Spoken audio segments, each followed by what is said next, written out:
Pues buenos días, chicos, y bienvenidos al Centro Memorial de las Víctimas del Terrorismo. Vamos a tener un coloquio con José Aguilar, aquí a mi derecha, víctima educadora, tiene mucha experiencia contando su historia como víctima del terrorismo, ¿no? La realidad de las víctimas educadoras yo creo que es algo que hay que tener muy en cuenta y hay que apreciar su generosidad a la hora de compartir su historia, porque José nos va a contar pues el peor pasaje o uno de los peores pasajes de su vida, ¿no? Y hay que ser consciente de que eso cuesta, de que no es fácil, pero al mismo tiempo es un acto cívico muy importante de transmisión a las nuevas generaciones para que todos nosotros, para que vosotros, que afortunadamente ya no conocisteis el terrorismo de ETA directamente, pues toméis conciencia de la relevancia que tuvo y del peso y de lo fuerte y de la cantidad de víctimas que dejó durante mucho tiempo. Estamos hablando de más de 40 años de asesinatos en nuestro país, desde la fecha del primero, que fue en 1968, José Antonio Pardines, un guardia civil, igual que José, en su caso, en el caso de Pardines de tráfico, hasta 2010 fue la última víctima mortal de ETA. Es decir, una realidad que se ha prolongado muchísimo tiempo, que contó con apoyo social, que es la cuestión que explica que durase tanto y que matasen tanto, y por tanto que nos tiene que motivar a una reflexión, ¿no? Muchas, sobre todo pensando en las víctimas, en la cantidad de víctimas que hay, ¿no? Solo en el caso de ETA 853, pero si hablamos del terrorismo en general en nuestro país, cerca de 1.500, ¿no? De organizaciones, en este caso de diferente tipo. Y luego también por lo que ha supuesto en cuanto a impacto político, social, económico, los daños, etcétera. Vamos a tener primero este coloquio y después vais a ver el Museo del Memorial. Espero que sea una mañana muy productiva. La sesión es sencilla en cuanto a la estructura. Primero, José, el tiempo que quieras, pues das tu testimonio.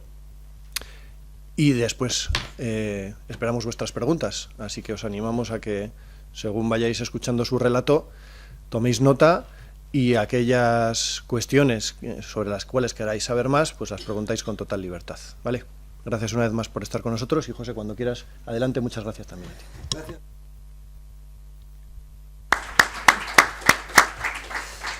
A mí nunca me aplauden, pero... Bueno, eso es que cada vez lo hacemos mejor. Chicas, chicos, gracias por estar aquí, gracias por escucharnos, gracias por venir desde Zaragoza y gracias por tener ese interés que veo en vuestras caras.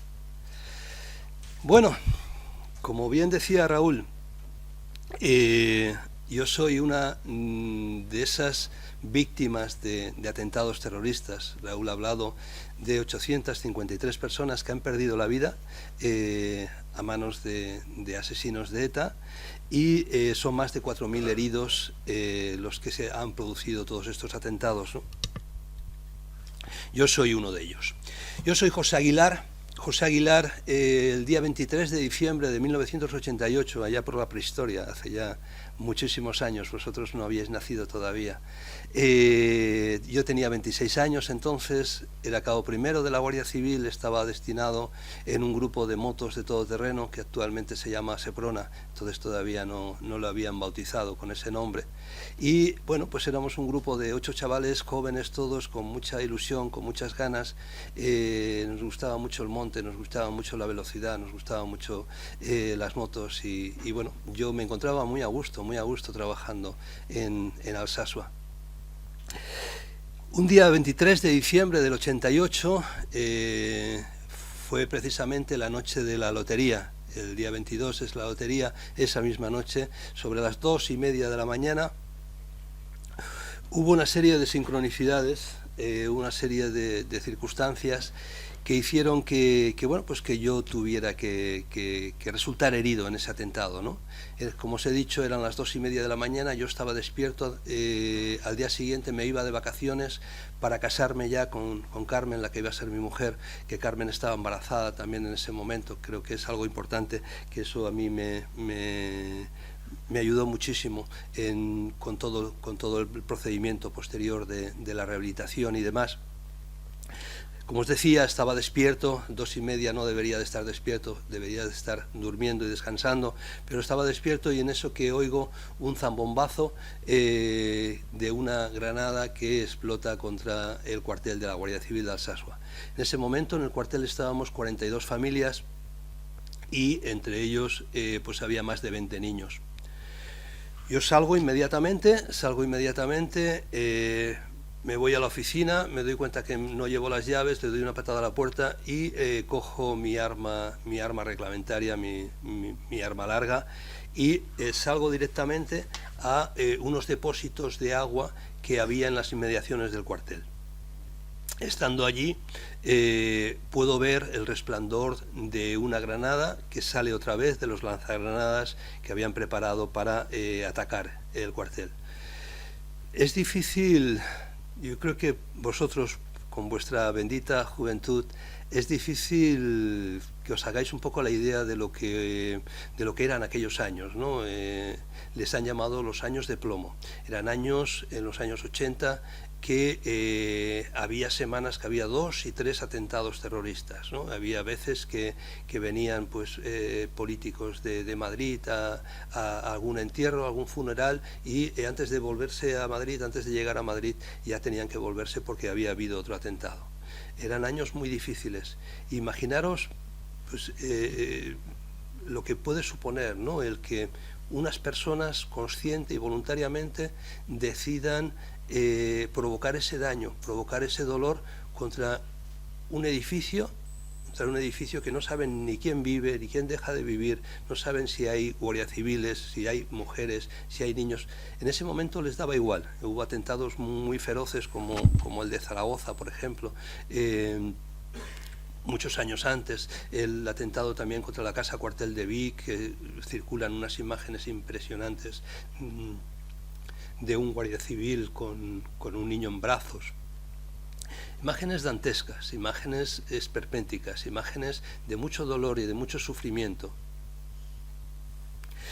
Esa noche, cuando yo identifico de dónde salen esos proyectiles por ese resplandor, le digo a un compañero que vaya por la parte de atrás, yo a otro que vaya por la parte de abajo, y yo decido ir pues por la zona más rápida, para llegar a ese lugar.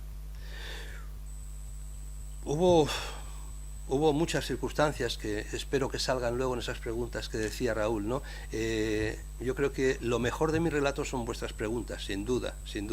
Os animo a que las hagáis incluso en privado, si en alguno de vosotros y alguna de vosotras no se atreve a hacerla en público por los demás, hacerla tranquilamente en privado, que yo estaré encantado de escucharos. Pero precisamente esas preguntas es lo que de verdad enriquece el tema de esta charla.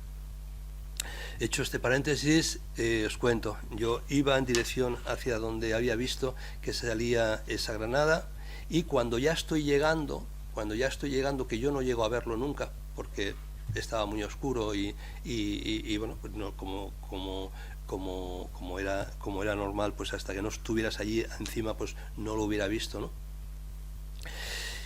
Todo el perímetro del lugar donde estaban los lanzagranadas estaba minado. En una parte estaba con sedal, que al moverlo hubiera explotado, y por la zona donde yo pasé estaba sembrado de fiambreras cargadas con explosivo, precisamente para hacer daño a las personas que se acercaran, ¿no? Evidentemente no se veía nada, y yo lo que sí que siento es que piso una trampa bomba con la pierna derecha.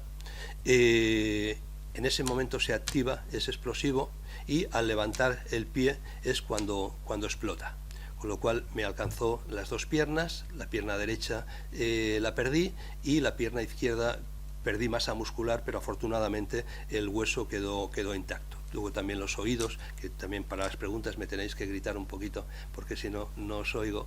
Y bueno, pues cicatrices por todo el cuerpo y demás, ¿no? Yo lo que sentí es que explotaba el artefacto, yo salía hacia arriba y que luego caía al suelo. No perdí el conocimiento, afortunadamente no perdí el conocimiento en ningún momento, Y a partir de ese momento yo lo que recuerdo es que intentaba ponerme en pie y no era capaz. Yo no sabía lo que me había pasado, no sabía el alcance que había tenido esa explosión, pero sabía que no podía ponerme en pie, ¿no? Lo intenté varias veces, porque además yo sabía por mi profesión y por la experiencia en estos casos, que hasta la mañana siguiente, hasta que no se hiciera de día, sobre las 6, 7 de la mañana, que se podría hacer de día, no iba a ir nadie a buscarme, porque esa explosión hizo un ruido distinto y los compañeros que estaban en el cuartel sabrían que había sido una explosión de explosivos que estaban preparados precisamente para las personas que se acercaran allí. Yo sabía que hasta la mañana siguiente, ya de día, no vendrían los técnicos en desactivación de explosivos con los perros detectores de explosivos para hacer un rastreo por la zona. Y yo quería salir de allí, no sabía tampoco si habría alguna persona o no habría alguna persona manipulando aquello. Luego ya me enteré que los lanzagranadas estaban puestos con temporizador, por lo tanto los habían puesto la tarde anterior y que luego ya desaparecen, ¿no? Pero sí que sabía que ninguna persona iba a venir a buscarme y que yo necesitaba salir de allí. Y yo necesitaba salir de allí porque quería conocer a ese hijo que estaba engendrado y que estaba viniendo en camino, ¿no? Como os decía, intento levantarme muchas veces, no lo consigo, me agoto prácticamente intentando salir de allí, que no podía. Y entonces se me ocurre algo que de alguna forma ha cambiado totalmente mi vida. Y fue entablar un diálogo con el jefe. Yo le llamo el jefe, otras personas le llaman Dios, otras personas le llaman Mahoma, otros le llaman Alá, otros le llaman Buda, depende de donde hayan nacido, ¿no? Y hablo con el jefe y decido ofrecerle un trato. Ya veis qué arrogancia, ¿no? Qué arrogancia ofrecerle un trato al jefe, ¿no? Y el trato era el siguiente: que él me ayudara a salir de allí, que él me diera fuerzas para salir de allí, y a cambio yo le podía haber ofrecido cualquier cosa. Podía haber ofrecido dejar de fumar, que fumaba mucho en ese momento, le podía haber ofrecido el adelgazar o estudiar más o lo que fuera, pero decidí ofrecerle el perdón de las personas que habían preparado ese atentado. No me preguntéis por qué fue ese el trato y no fue otro, porque no tengo ni idea, pero en ese momento es lo que se me ocurrió. Total que, bueno, pues el jefe cumplió con su parte del trueque y a mí también me ha marcado mucho ese ofrecimiento y ese perdón que ofrecí en ese momento, ¿no? Afortunadamente llegué arrastrándome de espaldas. Yo intenté recoger pues las partes de mi cuerpo que sentía que estaban así muy sueltas, las intenté recoger encima del pecho y arrastrándome de espaldas llegué pues esos 400 o 500 metros que me separaban del cuartel. Ya entonces en ese momento había una ambulancia esperando y me metieron directamente en la ambulancia. Yo en ese momento ya veía, ya alcanzaba a ver algo, y cuando vi a los compañeros la cara de espanto que tenían cuando me metieron en la ambulancia, pues ya imaginaba que algo muy grave estaba pasando, ¿no? Me metieron en la ambulancia y ya llegué hasta la Clínica Universitaria de Navarra, que fue donde me atendieron. Además es curioso porque yo no quería dormirme, me daba mucho miedo dormirme, no quería perder el conocimiento y quería seguir despierto, ¿no? Y entonces, como nosotros habíamos hecho el recorrido desde el cuartel hasta Pamplona muchas veces con la moto, yo me conocía prácticamente todas las curvas, todos los baches, todas las cosas que había en la carretera, ¿no? Y esforzándome por recordar por dónde iba, es como me mantenía despierto, ¿no? Y así llegué hasta la Clínica Universitaria. Allí ya, al ver las batas blancas, ya dije, bueno, pues aquí ahora ya puedo descansar y harán todo lo que puedan por mí, ¿no? Estuve como 3 días inconsciente hasta el día 26, día 27, no recuerdo yo haberme despertado. Y cuando me despierto en una cama de la UCI es cuando ya compruebo pues eso, el alcance de lo que había pasado, ¿no? Y que efectivamente pues donde tenía que estar mi pierna derecha pues había un hueco que no ocupaba ningún volumen, ¿no? Y entonces es cuando fui consciente de que había perdido esa pierna derecha, ¿no? Bueno, pues afortunadamente a partir de ese momento estuve como 3 meses ingresado, como 1 año aprendiendo a andar otra vez en rehabilitación y demás. Y bueno, pues con 26 años para mí fue muy importante que ya estaba estudiando Derecho. Yo me había matriculado el año anterior en Derecho y no quería ser abogado en ese momento. Yo lo que planteaba era que los estudios de Derecho me ayudaran a seguir pues prestando un servicio mejor al ciudadano y por otra parte pues ir ascendiendo en la carrera militar como guardia civil, ¿no? Pero fue muy importante porque en ese momento ya tener claro que una salida podía ser acabar la carrera de Derecho y ser abogado, pues me ayudó bastante y me vino muy bien. Como os decía, Carmen, la que iba a ser mi mujer, estaba embarazada. En vez de casarnos el día 5 de enero, como estaba previsto, nos casamos el día 5 de marzo, aprovechando pues el salir ya de la clínica universitaria. Y bueno, pues en el mes de junio llegó nuestro primer hijo, Cristian. Después vino Javier, después vino Leire, después vino Paz, después vino Óscar, mis 5 maravillosos hijos. Yo quería tener mucha vida a mi alrededor y bueno, pues la forma que decidí hacerlo fue, de acuerdo con mi mujer también, por supuesto, fue tener esos 5 hijos maravillosos que muchas veces hoy no tienen ocasión, pero muchas veces también me acompañan a prestar este testimonio y este relato y para mí es muy importante que ellos estén ahí muchas veces con vosotros escuchando, ¿no? Y bueno, pues al año siguiente ya me incorporo a la Universidad de Navarra, me incorporo en segundo, empiezo a estudiar. Para mí era una gran oportunidad estudiar entonces en la Universidad de Navarra, que hace ya 35 años pues tenía mucho prestigio y que pues bueno, pues pensaba que podía ser una oportunidad importante.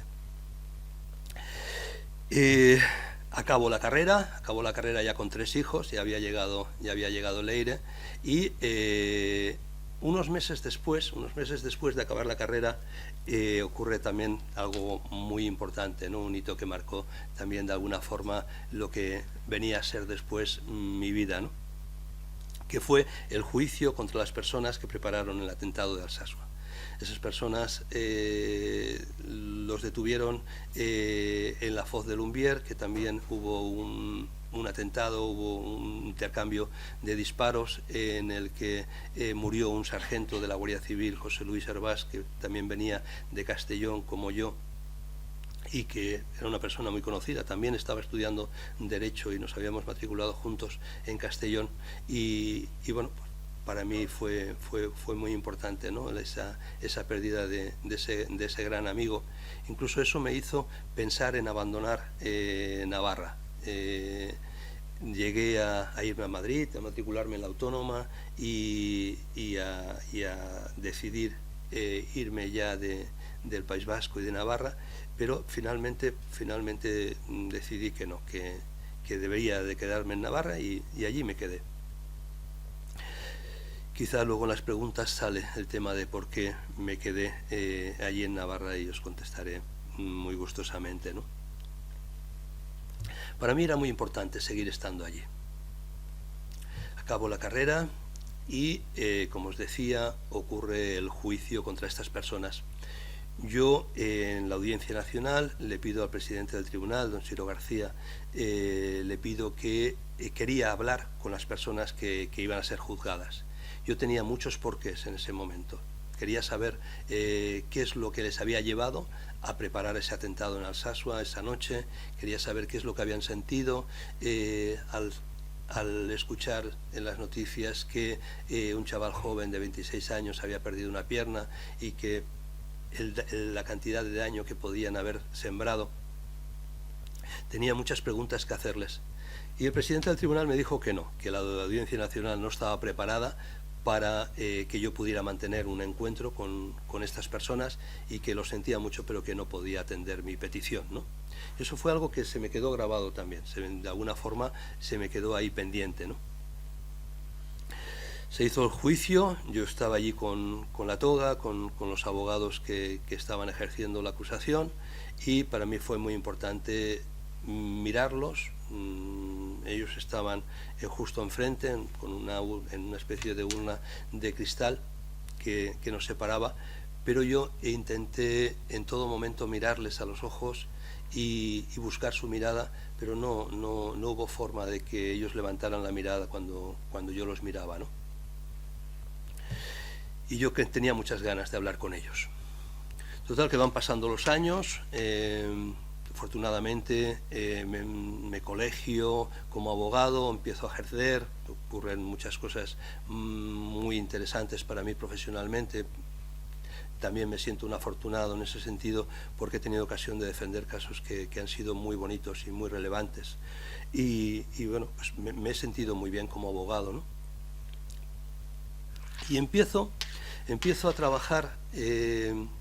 a trabajarme interiormente, y me surgen muchas dudas. Yo tenía muchos procesos internos y quería saber qué es lo que pasaba dentro de mí.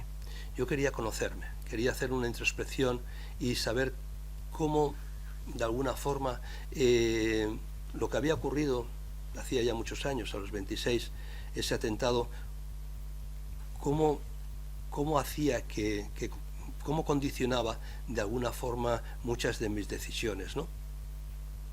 Y empecé a trabajarme en ese autoconocimiento, en ese crecimiento personal, porque me asaltaban muchas dudas, ¿no? Y en el año 2020, más o menos, en el año 2020, surgió una oportunidad que para mí ha sido fundamental también y que también me ha marcado la vida.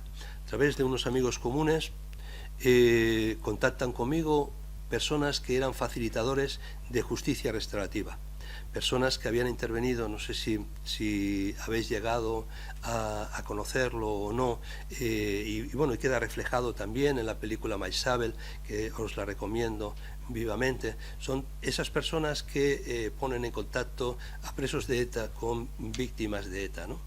Se hacen esos encuentros de justicia restaurativa, empiezan en el año 2010 y a partir del 2011 se hacen todos esos encuentros que también narra la película de Itziar Bollain, Maisabel, ¿no?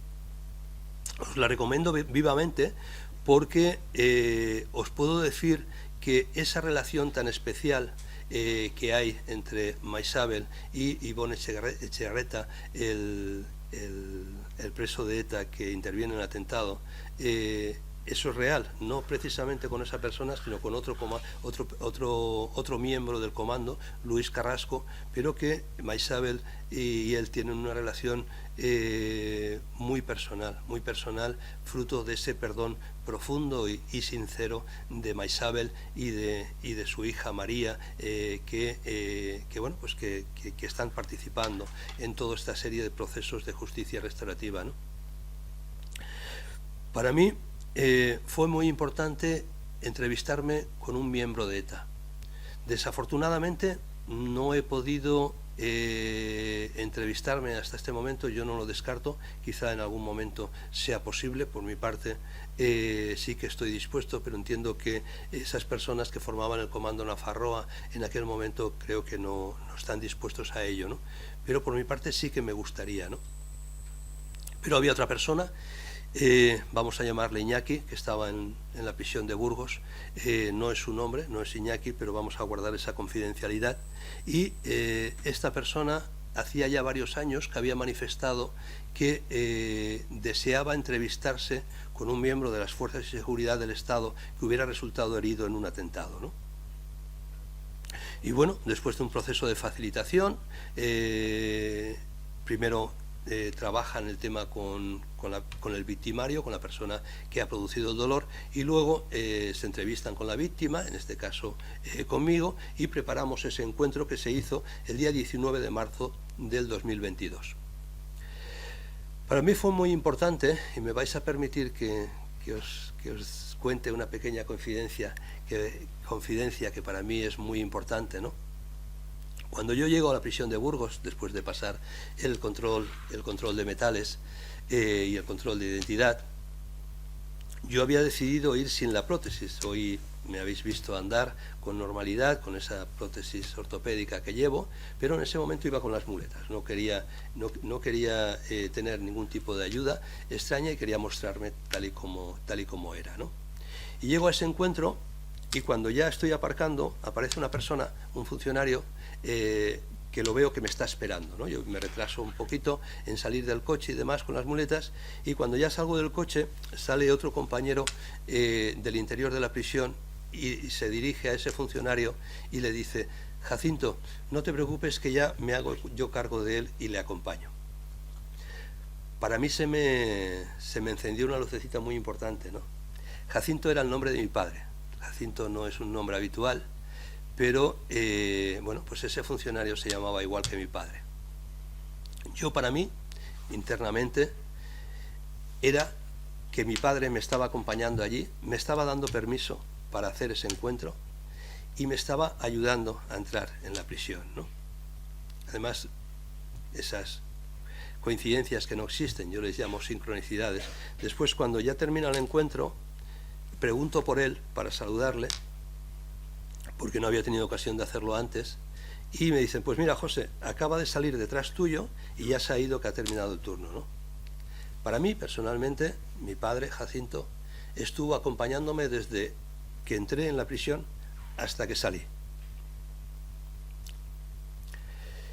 Y no solamente estuvo acompañándome, sino que me dio el visto bueno y me ayudó a que aquello saliera como salió, que para mí fue muy positivo, ¿no? Mi padre, Jacinto, había sido guardia civil también, para mí un ejemplo y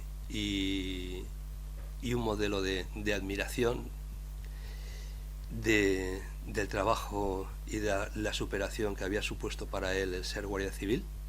Y él estaba muy orgulloso de que yo fuera guardia civil, casi tanto como yo estaba orgulloso de él, ¿no? Y él se sentía de alguna forma responsable, ¿no? Sentía que bueno, pues que yo había sido guardia civil también por imitarle a él y por seguir sus pasos, ¿no?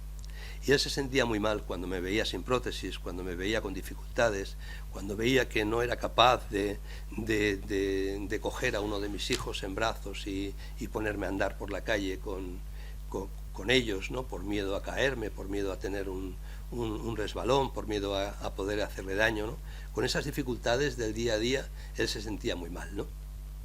Entonces, que ese día apareciera por allí Jacinto, para mí fue muy importante. Pero bueno, paso a contaros, que creo que os gustará oír cómo fue el encuentro.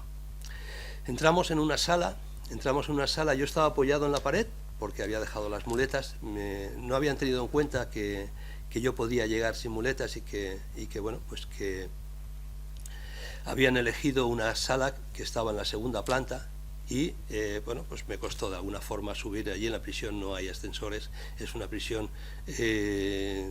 bastante antigua y no han llegado a tener los medios suficientes como para poner ascensores en esa prisión, ¿no?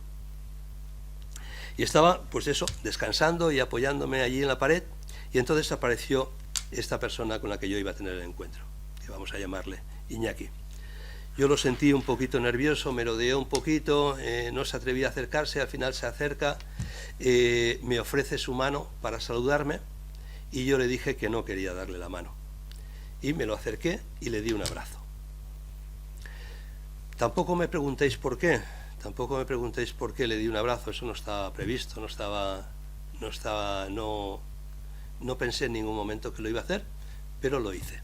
Y eso, de alguna forma, el mantenerlo ahí en ese abrazo, que os lo recomiendo vivamente, daros más abrazos, es muy importante, corazón con corazón, y ayuda mucho a romper el hielo con las personas y a sentirse mucho más cercano. Yo os lo recomiendo vivamente.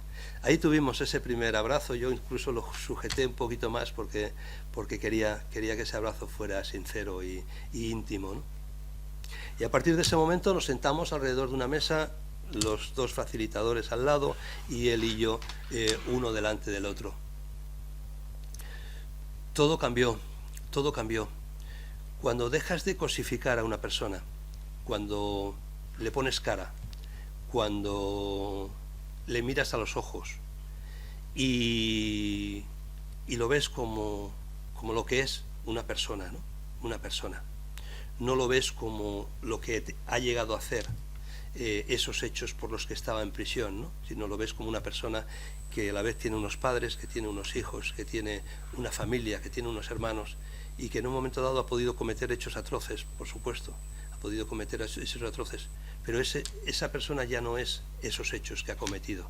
No se le puede poner un letrero en la frente diciéndole asesino, o violador, o ladrón,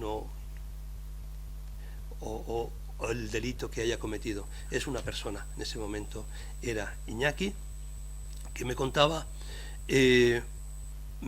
sobre todo su pesar por haberse metido en la banda terrorista, ¿no? Él me decía, y es con lo que yo me quedo de esa conversación, es que ojalá ETA no hubiera existido nunca, ojalá no se hubiera producido nunca tanto dolor y tanto sufrimiento. Y eso es lo que a mí me sirve. Yo no necesito que nadie me pida perdón como víctima. Se ha escrito mucho, se ha hablado mucho sobre el perdón y más concretamente el perdón de las víctimas del terrorismo. Yo creo que el perdón es una fuerza que tienes dentro, y no depende de que nadie te pida para darlo o no darlo. Yo ya, como os he contado en ese momento, el 23 de diciembre del 88, yo perdoné a esas personas que habían cometido ese concreto atentado y eso me ayudó mucho en ese camino. Yo creo que el odio es un veneno que te tomas tú y que quieres que le haga daño al otro, y eso es imposible. Si te tomas tú el veneno, a quien envenena es a ti. Y no solamente a ti, sino al círculo de personas que están a tu alrededor, a tus padres, a tus hermanos, a tus hijos. Y para mí era muy importante que mis hijos no crecieran con esa mochila de odio. Para mí era muy importante que mis hijos vivieran sanos y que crecieran felices y que bueno, pues que no pensaran en ningún momento en venganzas ni en ese rencor que puede producir tanto dolor y que no te ayuda a vivir en paz, ¿no? Y bueno, pues ahí estábamos. Él me contó cómo entró en ETA, él me contó cómo fue su etapa de legal, su etapa de liberado, cómo entra a formar parte del Comando Madrid, cómo lleva armas, cómo hace los entrenamientos del manejo de explosivos, del manejo de armas. Pero como os decía, me lo cuenta con dolor. Y eso es para mí lo que de alguna forma me hace darle importancia a ese encuentro, ¿no? Esa persona llevaba 21 años en prisión. Había entrado en prisión antes de que nacierais vosotros. Había entrado cuando había cabinas telefónicas en la calle, cuando se utilizaba la peseta, no estaba todavía el euro, ¿no? Llevaba más de 20 años en prisión y había tenido mucho tiempo para recapitular, para pensar, para reflexionar, ¿no? Incluso me cuenta alguna anécdota, ¿no? Que un sobrino suyo, un hijo de una hermana, le habían llegado noticias de que había empezado a de alguna forma acercarse al mundo a Berchale. En aquellos tiempos era muy frecuente la cale borroca. La cale borroca significaba pues el llamar la atención, quemar contenedores, quemar autobuses, romper escaparates y llamar un poco la atención todo el tema del terrorismo de ETA y también hacer mucho daño, manifestaciones muy violentas y que sembraban verdaderamente mucho miedo en las poblaciones, ¿no? Y que él, al enterarse de que un sobrino suyo había empezado a acercarse a esos ambientes, le había pedido que se acercara a la prisión, había hablado con él y le había dicho que no, que ese no era el camino, que ETA no había servido de nada, que ETA no valía la pena y que por lo tanto se olvidara de todo eso. Y bueno, pues yo le conté también cómo había sido mi intención de ser guardia civil, le conté que para mí era muy importante esa vocación de servicio, ¿no? Esa capacidad de ayudar a los demás, esa capacidad de... A mí me encantaba, pues estando allí en Alsasua, que íbamos hasta Urbasa cuando se perdía alguna persona en el monte, cuando había que ir a buscar a alguna persona que había desaparecido. Yo era feliz el día que entonces nevaba muchísimo en Alsasua, ¿no? Y que aunque tuviéramos que ir hasta Pamplona, no llegábamos a Irurzun siquiera, porque constantemente ayudando a personas que se habían quedado atrapadas en la nieve y que, bueno, pues que nos necesitaban para seguir haciendo su viaje. Eso era lo que a mí me gustaba de la Guardia Civil, y todo eso se lo conté a él. También le conté que, bueno, pues que había pedido voluntariamente ir a Navarra y conocer un poco qué es lo que pasaba con esto del terrorismo, ¿no? Porque era algo que me llamaba profundamente la atención. Y así estuvimos como dos personas que se hablan de tú a tú, que cuentan sus experiencias, que cuentan su dolor y que cuentan pues esos anhelos y esas ideas de conseguir una vida mejor, de conseguir una reconciliación, de conseguir una vida más feliz y más agradable para todos, ¿no? Y en eso estamos. Para mí fue muy importante ese encuentro, y a partir de ese momento pues decidí entrar a formar parte de los grupos de víctimas educadoras, acercarme a los institutos y a universidades, a explicar mi testimonio, como estoy haciendo aquí ahora mismo con todos y con todas vosotras, y bueno, pues ir contando todas estas cosas. Incluso hemos ido un poquito más adelante, ¿no? Y he hecho otros encuentros con personas que están cumpliendo condena por haber pertenecido a grupos terroristas como ETA, como el Grapo, y sigo trabajando al día de hoy. Creo que ahí puedo aportar mi granito de arena, ¿no? Me dejáis que os cuente la fábula del colibrí, que a mí me encanta, no sé si la sabéis, ¿no? Esto era un bosque que se produce un incendio y todos los animales del bosque se van hacia un río a protegerse de ese incendio, ¿no? Y cuando están todos ahí en el río, ven como un colibrí va hasta el río, coge un poquito de agua en su pico y vuelve otra vez al incendio, y eso lo hace una vez y otra vez y una vez y otra vez, y al final un oso que había allí lo para y le dice: oye, colibrí, ¿qué estás haciendo? Dice: pues hago lo que puedo, intento que con estas gotas de agua apagar el incendio. Y le dice el oso, dice: pero sabes que eso es imposible, que no lo vas a conseguir. Dice: bueno, pero hago lo que puedo, ¿no? Pues yo os digo lo mismo. Yo me considero ese colibrí bombero que de alguna forma aporta su granito de arena para que el tema de la convivencia, el tema de la reconciliación, el tema de todas esas cosas que hay ahí todavía encorsetadas, que hay todavía que de alguna forma no dejan vivir en paz, pues todo eso de alguna forma tenga un recorrido que pueda ser más fácil para que las personas lo puedan hacer. Y no sería justo si no os mencionara otra etapa también de mi vida, que creo que es muy importante. A raíz de todos estos encuentros me he acercado a personas que han sufrido el dolor por parte de esos grupos parapoliciales, por parte de esa tortura, por parte de esos malos tratos, por esas violaciones de derechos fundamentales de las personas. Concretamente en el País Vasco y en Navarra se están haciendo ahora unos reconocimientos de personas que se ha acreditado a través de una comisión en la que intervienen forenses, intervienen profesionales muy capacitados y sin ningún sesgo de tener una determinada vinculación en ningún terreno, y que han reconocido que esas personas sufrieron malos tratos, que sufrieron torturas, que sufrieron grandes violaciones de derechos humanos. Y yo he querido acercarme a todas estas personas, y hoy en día mantengo amistad con personas que creo que son fantásticas y que han sufrido toda esa barbaridad, ¿no?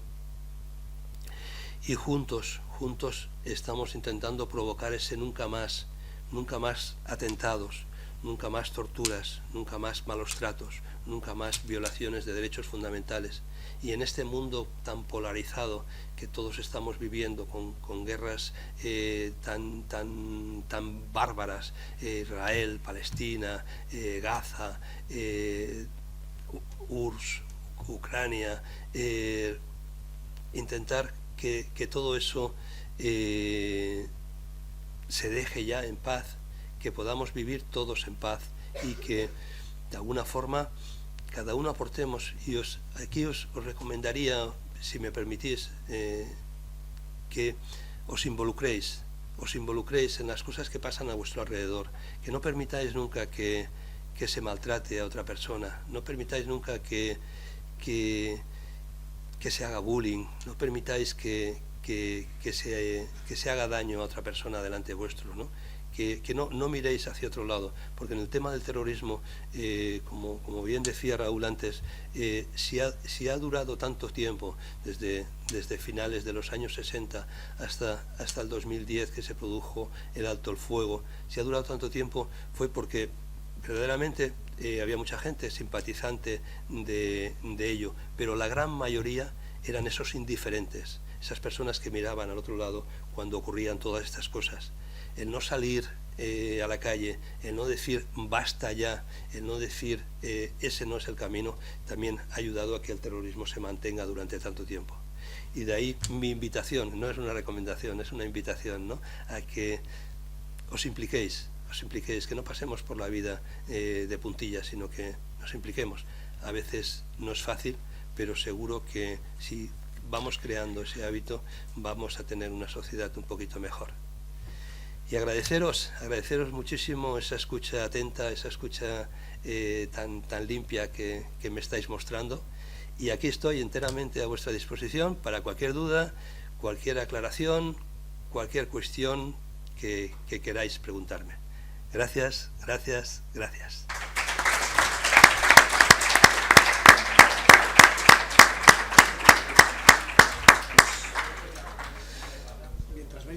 Pensando en la primera pregunta, bueno, primero muchísimas gracias a José, que yo creo que ya habéis visto que si hay algo que caracteriza su testimonio es que es muy inspirador, ¿no? O sea, al final no hay dos maneras como las víctimas salen de su experiencia traumática, que es un atentado, y después vuelven a hacer su vida. Hay tantas en realidad como víctimas, ¿no? Y la suya, pues todas son importantes y todas son respetables, y la suya es muy inspiradora, ¿no? La del colibrí bombero, que decía que me ha encantado, esa fábula no la conocía. Bueno, animaros, ¿quién se anima a preguntar primero? Levantad la mano y si queréis pues decís el nombre y os lanzáis. Venga. No es fácil romper el hielo, ser esa primera pregunta, pero ahí tenemos una primera valiente.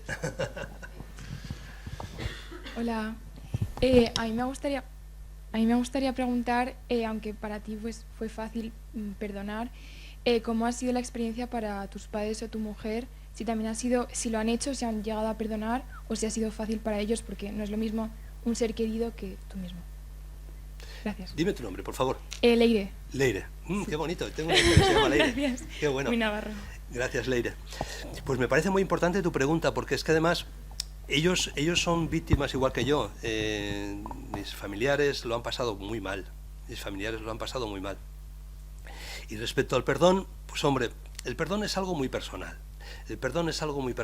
Y cada uno reacciona conforme a las herramientas que tiene, conforme a la educación que ha recibido, conforme a las circunstancias que se han dado en su momento. Mi padre lo llevaba muy mal, el tema del perdón. Mi madre tampoco lo llevaba bien, ¿no?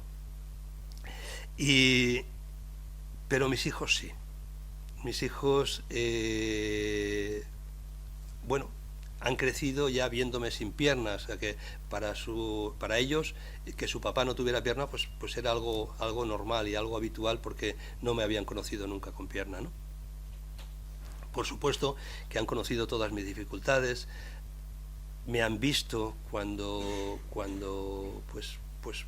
murió el sargento Herbás, que era muy cercano, cuando escuchaba una noticia de que habían muerto o habían herido o que habían secuestrado a una determinada persona, y por supuesto que me veían triste y ellos se ponían tristes, ¿no? Por supuesto. Pero nunca yo les he transmitido ese odio. Y entonces ellos han crecido también de esa forma, ¿no? Para mí es muy importante, es muy importante. Como os decía anteriormente, el odio es una mochila muy pesada, es una mochila muy pesada que no te deja crecer. Pero, insisto, el perdón es algo muy personal. El perdón es algo muy personal. Yo he conocido en todos estos años personas que han perdido a sus padres, personas que han perdido a sus hijos. Yo creo que no hay dolor más intenso que ese, de que un padre pierda a un hijo. Y os animo a que cuando os enfadéis con vuestros padres, que es habitual, penséis que os quieren con locura, que los padres no queremos a nadie más que a nuestros hijos, ¿no? Es nuestra prioridad siempre, ¿no? Por eso os animo a que seáis un poquito generosos y bajar esa escalada de enfado muchas veces con vuestros padres, ¿no? Con vuestros padres y con todos, ¿no? Porque no vale la pena, pero sobre todo con vuestros padres, ¿no? Para mí era muy importante que mis hijos crecieran en un ambiente de felicidad, de paz, de armonía, ¿no? Y creo que así ha sido. De hecho, ya os he comentado que me acompañan en algunas ocasiones, siempre que pueden. Ya son mayores, el pequeño ya tiene 27 años y ya son muy mayores. Y bueno, pues cada uno tiene su vida y unas veces pueden acompañarme y otras veces no, pero para mí era muy importante que crecieran sin ese odio. ¿Te he contestado, Leire? Qué bueno. Hola, oye, muchísimas gracias por tu testimonio y por tu tiempo. Sí, ¿cómo has podido romper esa barrera del odio y en esa situación abrazar, y cómo has podido volverte tan buena ante esa situación? ¿Me falta tu nombre? Inés. Gracias, Inés. Inés, para mí, y insisto, el perdón es algo muy personal. El perdón es algo muy personal y cada persona reacciona conforme a esas herramientas y a esas vivencias que ha tenido, ¿no? Para mí fue muy importante el trato con el jefe. Para mí fue fundamental. Eso me ha condicionado muchísimo la vida, pero eso no significa que yo sea buena persona, ¿eh? Significa que yo en ese momento perdoné. Yo me enfado, igual que cualquier persona, cuando me hacen un adelantamiento raro, cuando me quitan un aparcamiento, cuando yo voy hacia un cajero y porque voy más lento se me cuela alguien. Me enfado, y me enfado con mis hijos, y me enfadaba cuando traían malas notas y todas estas cosas. Pero el perdón para mí ha significado eso, ¿no? Entonces, pues bueno, ese compromiso, ojo, es que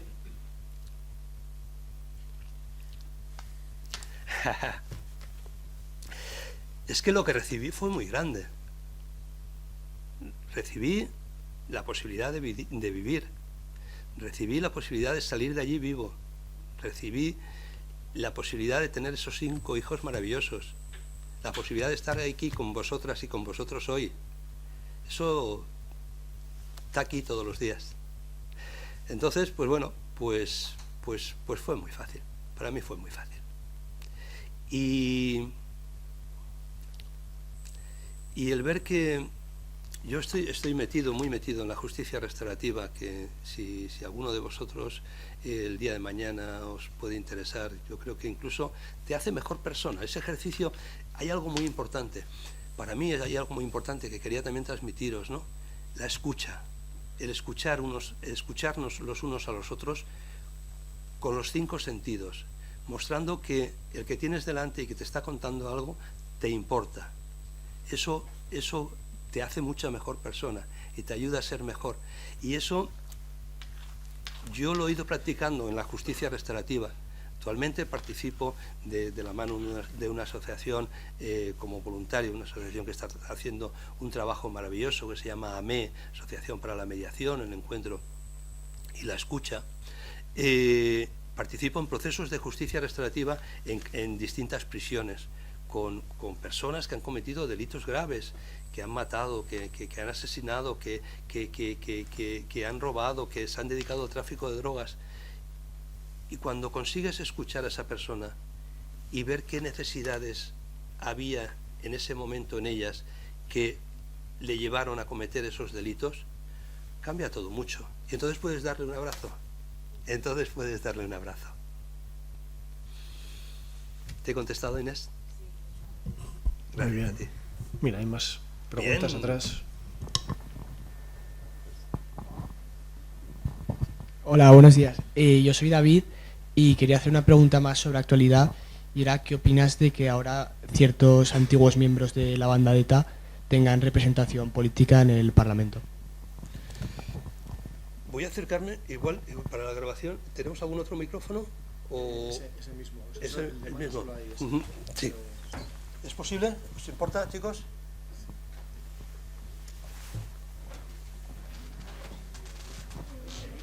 Perdona.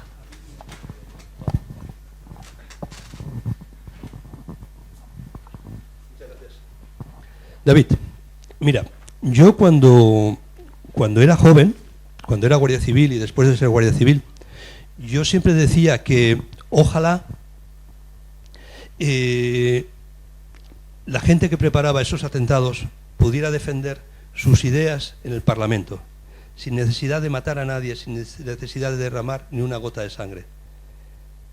Y eso es lo que ocurre hoy en día. Eso es lo que ocurre hoy en día. Tenemos un partido político,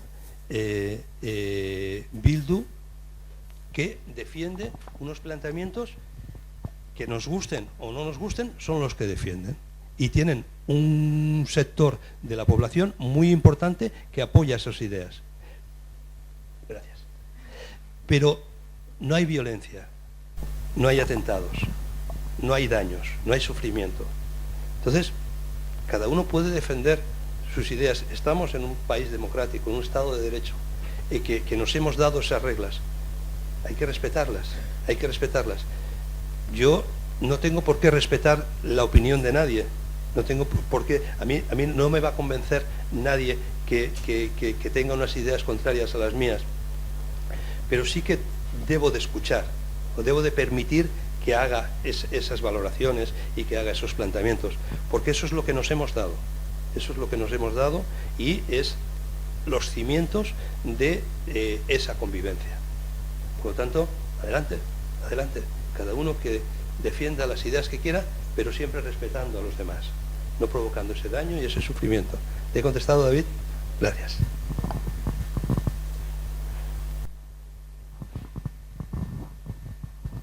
Bueno, yo soy Francho. Lo primero, gracias por... Francho. Lo primero, gracias por tus palabras. Y has dicho que habías conseguido perdonar. Bueno, esta pregunta viene bien porque aparte si eres abogado. Es también más de actualidad. ¿Estás de acuerdo con que terroristas que han cometido estos actos vuelvan a pisar la calle? ¿O si fuera por ti deberían estar en prisión por el resto de su vida?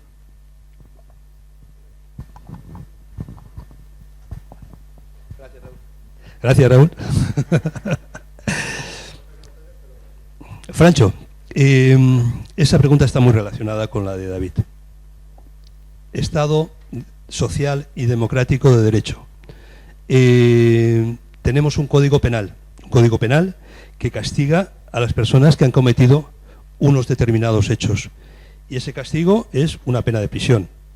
El límite máximo hoy está entre 25 y 30 años, dependiendo del código penal que te hubieran aplicado con relación a los hechos que se hayan producido. Una persona, en el momento en que cumple su sentencia, ya está, ya ha pagado esa deuda con la comunidad. El momento en que es puesto en libertad, se rehabilitan esos derechos que ha sido privado. Yo no creo ni en la prisión permanente ni en la pena de muerte. Creo que, y precisamente la justicia restaurativa, la película Maisabel la define como la segunda y la tercera oportunidad, o la cuarta si hace falta. Es decir, yo creo en las personas, creo que debe de tener una esperanza de que debe llegar un momento en que esa pena de prisión se tiene que acabar y que pueda reanudar su vida en convivencia y que pueda optar, una vez que ya esos antecedentes penales hayan sido cancelados, que pueda optar a un cargo político, que pueda optar a una profesión, ya sea la que sea, incluso la enseñanza. Pero vuelvo otra vez a la contestación de David, son las reglas que nos hemos dado y por lo tanto debemos respetarlas. ¿Te he contestado, Francho? Qué bueno. Yo soy Alejandro y bueno, primero de todo muchas gracias por tu discurso, creo que ha sido muy valioso y inspirador. Y luego comentabas antes ese amor entre padre e hijo, entre padres y hijos, y entonces me gustaría saber que si ese acto terrorista, en vez de sufrirlo tú, lo hubiera sufrido un pariente o un amigo cercano, se habría reaccionado de la misma manera. Gracias. Gracias, Alejandro. Muchas gracias. Claro que no, claro que no, claro que no. Cada persona es única. Cada persona es única y cada persona reacciona de una determinada manera y cada una lo hace con las herramientas que tiene, que lo he repetido varias veces, ¿no? Yo conozco personas que han perdido a sus hijos y han perdonado. Conozco personas que han perdido a sus hijos y no perdonarán nunca en la vida. Depende de las circunstancias. Yo también me he sentido muy afortunado en el sentido de que conté con el apoyo incondicional en su momento de la madre de mis hijos, conté con el apoyo incondicional de mis padres, de mis hermanos, conté con el apoyo incondicional de los compañeros que me ayudaron a superar aquello, conté con un apoyo institucional también importante, ¿no? Pues a mí mi carrera de Derecho me la pagó el Gobierno de Navarra, ¿no? Pues fue una forma de apoyarme, ¿no? El pagar esa carrera, que yo le estoy muy agradecido. Es decir, hubo muchas circunstancias, en mi caso, y aparte del pacto con el jefe, ¿no? que es lo fundamental, que me han llevado por este camino. Pero otras personas no se han dado esas circunstancias, han tenido unas vivencias distintas y piensan de forma distinta. Y yo las respeto con todo el cariño del mundo, las respeto, pero no comparto ese planteamiento. Yo creo que el caminar con esa mochila de odio es muy difícil. Es muy difícil para todos. ¿Te he contestado, Alejandro? Qué bueno.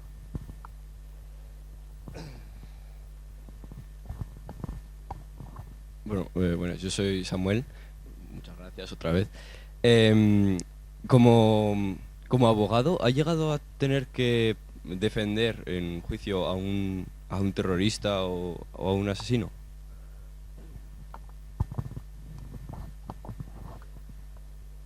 Gracias, Samuel. Gracias, Samuel. Ni he defendido ningún terrorista, ni creo que lo haga nunca. Esa es una línea roja que yo me he planteado. Es decir, sí que he defendido en alguna ocasión un padre de un terrorista. Un padre de un terrorista. Un padre de una persona que estaba cumpliendo condena en Francia, precisamente, y era taxista y tuvo un problema con el alcohol y tal, y sí que le defendí, ¿no? Para mí,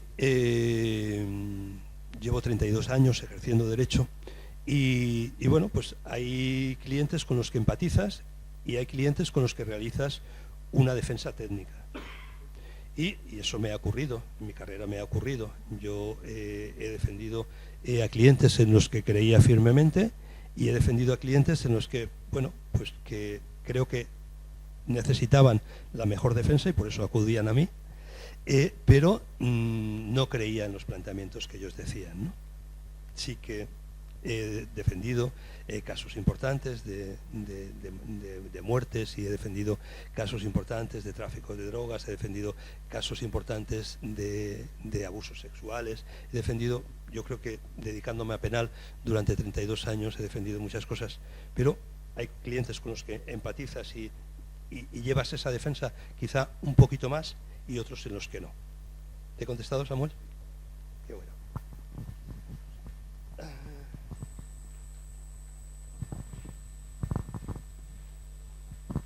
Hola José, soy Ramón, me uno a mis compañeros, muchas gracias por esta intervención.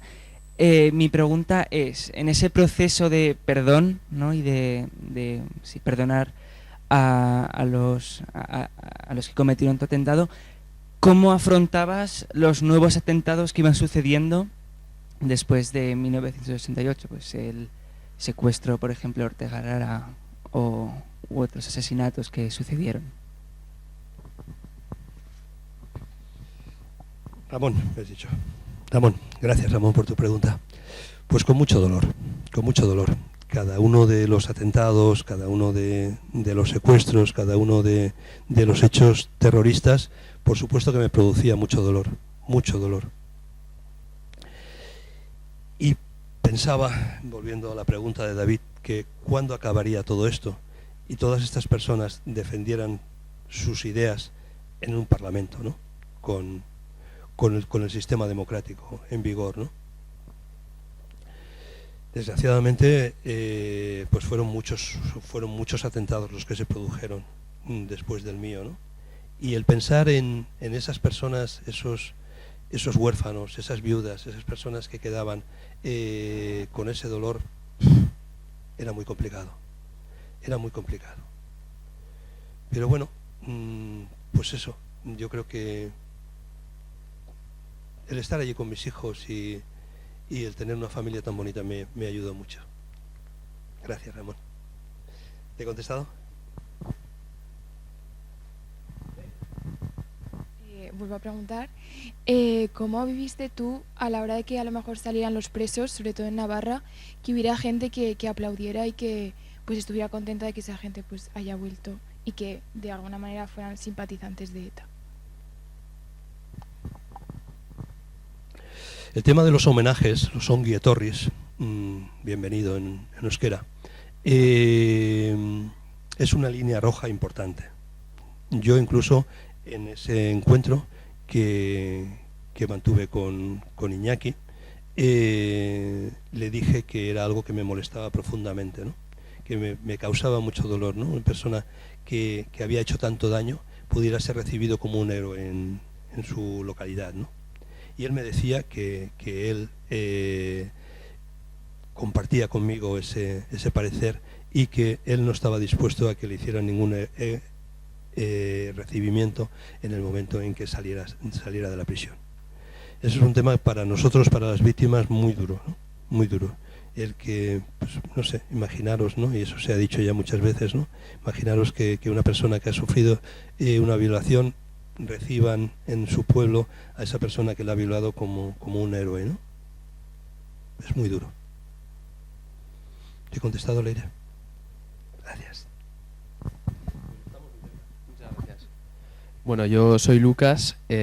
Conociendo al GAL, que fue un grupo de contraterrorismo creado por el Estado español, ¿piensa usted que fueron medidas necesarias para luchar contra este terrorismo o al contrario fueron igual de culpables que ETA?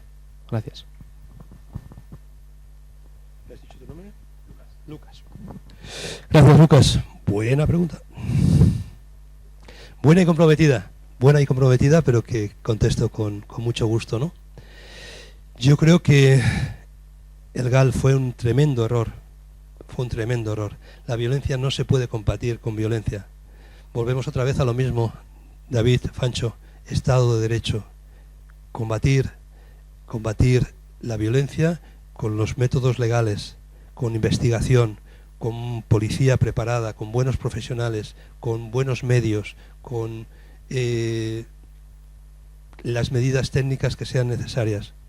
Pero nunca es posible que para combatir precisamente lo que ocasiona tanto dolor, pues conocéis el caso Lasa y Zabala, no sé si habéis oído hablar de ello o no.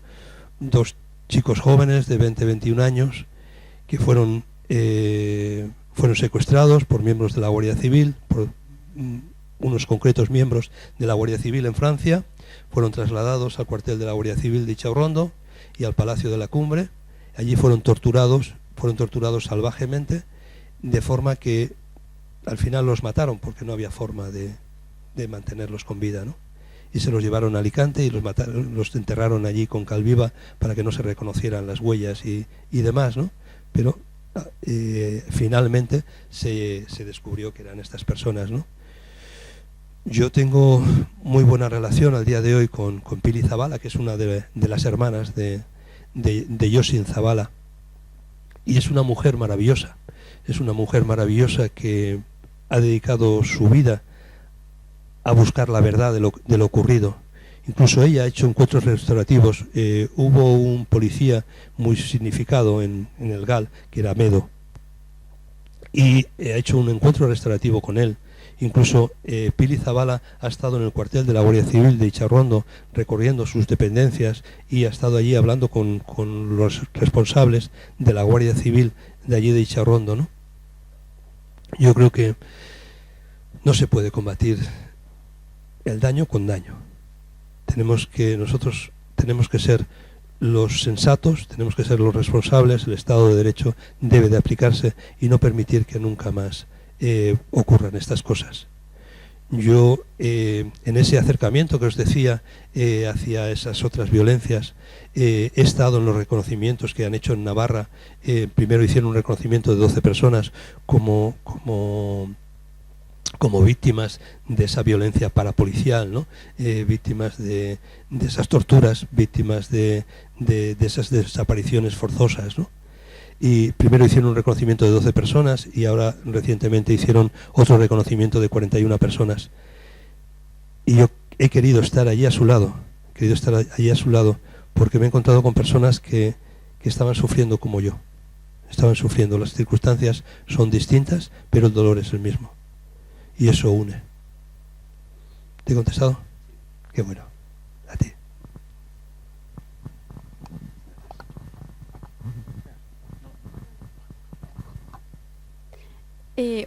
Soy Marina y quería preguntarle si hablar de su experiencia, por ejemplo, con nosotros, le ayuda a avanzar y a superar la tragedia o más bien recordarla, incluso llegar a derrumbarse. ¿Tu nombre? Marina. Gracias, Marina. Bueno, pues hay un poquito de cada. Estar con vosotros, estar con otras personas, explicando el relato supone un vaciamiento importante, supone un esfuerzo importante. Yo esta noche no he dormido casi nada, porque sabía que iba a estar aquí con vosotros. Y claro que me produce dolor recordar todo lo que pasó, ¿no? Pero creo que es un dolor que sana. Es como cuando vas a rehabilitación y te duele, pero dices que luego vas a encontrarte mejor, ¿no? Que te hacen un masaje que te quita esa contractura. Pues es algo parecido, ¿no? Lo paso mal y cuando hice el encuentro, por ejemplo, con Iñaki, ¿no? Estuve 2 o 3 días con muchas dificultades para conciliar el sueño. Y después de ello estuve varios días con unas descomposiciones tremendas. El cuerpo lo siente, claro que sí. Pero creo que todo es para bien. Luego descanso, me recupero y a empezar otra vez. ¿Te he contestado? Sí. Qué bueno.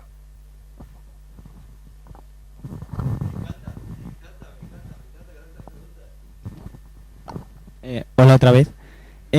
¿Cómo crees que se hubiera podido solucionar, o evitar también casos como los de Miguel Ángel Blanco similares, en los que pues te llegaba una carta en la que o liberaban ciertos presos o pagaban ciertos dineros o se mataba a la persona? ¿Cómo crees que hubiera sido una solución o se hubiera podido evitar? Gracias. Fancho, gracias por la pregunta. Bueno, yo creo que se podía haber evitado no habiéndolo secuestrado, por ejemplo, a Miguel Ángel Blanco, no habiendo existido ETA. Yo creo que es lo fundamental, ¿no? Lo fundamental es que no hubiera existido nunca ese grupo que se dedicó a hacer tantísimo daño y sembrar tanto terror, ¿no?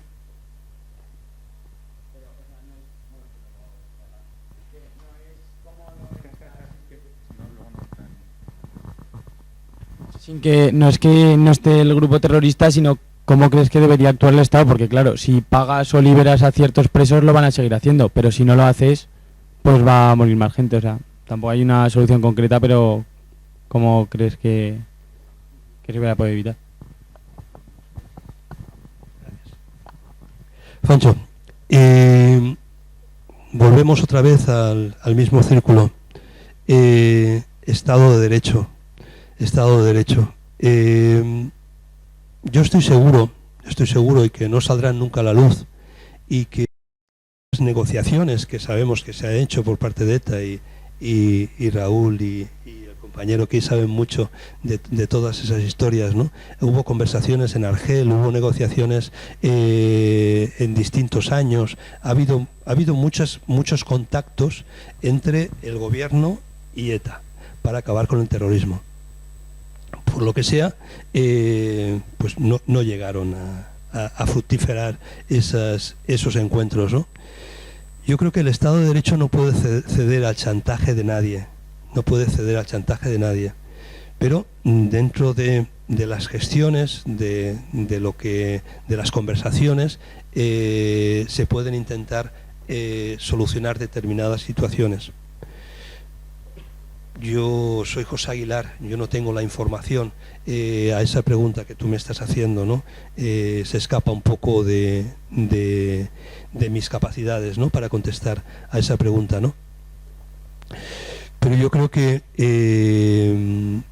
el mal lo provoca una determinada actuación, una determinada persona, y ellos son los culpables exclusivamente de lo que ocurre en ese momento, de un asesinato, de un secuestro, de cualquier actividad malvada. Yo creo que se puede salvar y puede ayudar el tener unas fuerzas de seguridad bien preparadas, unas fuerzas de seguridad y de investigación que tengan los suficientes medios como para alcanzar a esa resolución de esos casos, ¿no?, y evitar que se produzcan esas situaciones. Pero por lo demás, no te puedo decir nada más, Francha.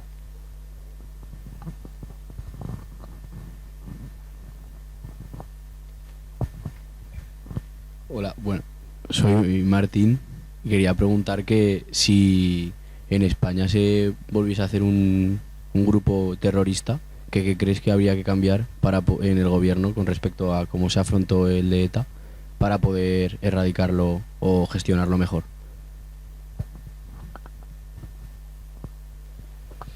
Martín, bueno, en España están actuando actualmente grupos yihadistas, ¿no? Que bueno, pues que de vez en cuando la policía desarticula esos comandos y a esas personas que quieren sembrar ese terror, ¿no? Eso es muy difícil erradicarlo, pero yo creo que una solución es la educación en valores, la educación en convivencia, la educación en paz. Por supuesto que los atentados de Atocha, con tantísimos muertos, esas mochilas que dejaron en determinados sitios, eso es muy difícil de evitar porque aparecen y desaparecen con una rapidez increíble, ¿no? Luego la actuación de la Policía Nacional ahí fue muy importante y al poquito tiempo, yo creo que fue a los 2 días, desarticularon ese comando yihadista que había preparado esos atentados tan horribles, ¿no? Es muy difícil, prevenir el terrorismo es muy difícil, pero si hay determinados países que no han tenido nunca terrorismo, porque se ha educado en esos valores de paz, de convivencia, y entonces no se han atrevido grupos terroristas a meterse en esos ambientes porque sabían que iban a tener muy poco recorrido, ¿no? Yo creo que todo ello pasa por una educación, esa educación en esos valores que hacen que creamos en una democracia, ¿no? ¿Te he contestado, Martín? Qué bueno.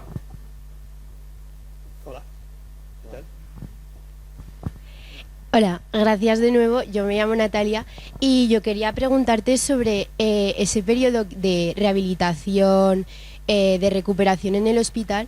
Te dio para pensar más bien de por qué me ha pasado a mí esto con todas las personas que le podría haber pasado este atentado, o más bien considerarlo una suerte de poder seguir con vida y seguir adelante, o ambas.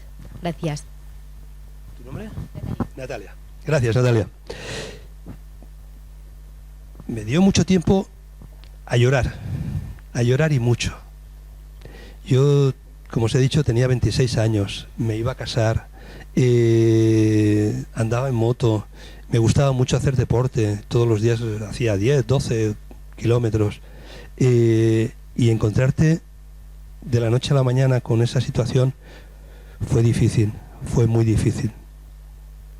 Bueno, a pesar de ello, pues bueno, pues antes nadaba, antes corría y ahora nado. Entonces hacía 10 o 12 kilómetros y ahora hago 100 largos en la piscina, ¿no? Antes andaba en moto y ahora ando en quad, que bueno, pues me permite andar por el monte, pero con un poquito más de estabilidad, ¿no? Bueno, me adapto y ya te digo, yo creo que soy un afortunado, ¿no? El único caso que ha existido en la Guardia Civil de que una persona pisara directamente una trampa bomba antes que yo fue el teniente Mateu. Teniente Mateu, además fue un caso muy especial, perdió la vida prácticamente en las mismas circunstancias que yo, ¿no? Hubo un ataque contra el cuartel, salió a examinar dónde se había producido ese ataque y pisó directamente una trampa bomba, ¿no? Él perdió la vida cuando llegó directamente al hospital de aquí de Vitoria, ¿no? Este hombre además se da la circunstancia de que entró en la Guardia Civil por una gracia especial, porque él estaba en la Academia de Zaragoza. Entonces en la Academia de Zaragoza pues por nota los primeros suelen elegir la Guardia Civil, ¿no? Y a él no alcanzó a tener esa puntuación para la Guardia Civil y entonces pidió una gracia especial al rey para que le permitieran formar parte de la Academia de Oficiales de la Guardia Civil, y salió Guardia Civil y pidió esa gracia especial porque precisamente a su padre lo había matado ETA también. Incluso él, hay un relato muy bonito que aparece en un libro sobre la historia de ETA y que explica cómo fue ese proceso desde que el teniente Mateu pisa la trampa bomba hasta que pierde la vida, ¿no? Incluso le dice a los compañeros que tuvieran mucho cuidado en decírselo a su madre, porque como había perdido a su marido también, su madre, pues iba a ser muy difícil, ¿no? Esta reflexión la hago para Natalia, para decirte que yo me he considerado siempre un afortunado, ¿no? Siempre me he considerado un afortunado y me encanta estar aquí con vosotros un día sí y otro también, ¿no? Gracias. ¿Te he contestado? Sí, gracias. Qué bueno. Hola, me llamo Mateo. Yo quería preguntarte si medidas más radicales, por muy ilegales que sean, podrían llegar a salvar vidas. Medidas. Nos hemos metido en un debate muy, muy bonito, y es el debate de la tortura. El debate de la tortura. Hay estudios muy interesantes sobre ese debate, ¿no? Hay estudios muy interesantes sobre ese debate. Pero yo creo que nunca está justificado. Nunca está justificado. Hay un caso también, sé que es en un país nórdico, no sé si es Finlandia o Dinamarca, corregirme si me equivoco, Raúl, que condenaron a un jefe de policía y a un policía que en un caso en el que una persona había secuestrado a un adolescente y se detiene a esta persona y esta persona era la única que sabía dónde estaba ese adolescente, y si no iban a buscarlo iba a morir porque no sé si le faltaba aire o le faltaba comida, y entonces ese jefe de policía aprueba que se le haga tortura a esa persona, ¿no? El tema se resolvió porque esta persona confesó antes de practicarse la tortura, pero hubo un proceso y un debate muy importante en ese país sobre si se puede permitir la tortura o no se puede permitir la tortura. El jefe de policía y el policía resultaron condenados. Al final no se ejecutó la sentencia, pero fueron condenados por haber permitido o haber promocionado que se practicara la tortura, ¿no? Yo personalmente creo que ese camino no es no es bueno. No es bueno ni permisible, ni se puede considerar nunca ninguna violación de derechos fundamentales de ninguna persona, haya hecho lo que haya hecho. Eso es lo que a mí me mantiene con fuerza al día de hoy. ¿Te he contestado, Mateo? Qué bueno. Buena pregunta. Buena pregunta y buen cierre. ¿Tenemos más? ¿No? Algún profesor también puede decir algo, si le apetece,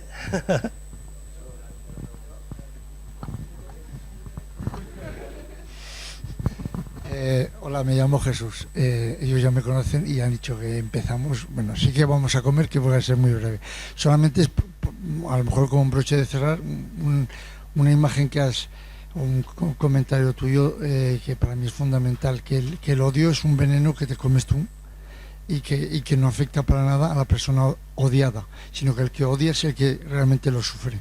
Y con eso, si la gente le entra en la cabeza, me parece que sería una de las grandes enseñanzas, que es que no sirve quitarte el odio, no te lo quitas torturando o matando o metiendo 50 años en la cárcel a nadie.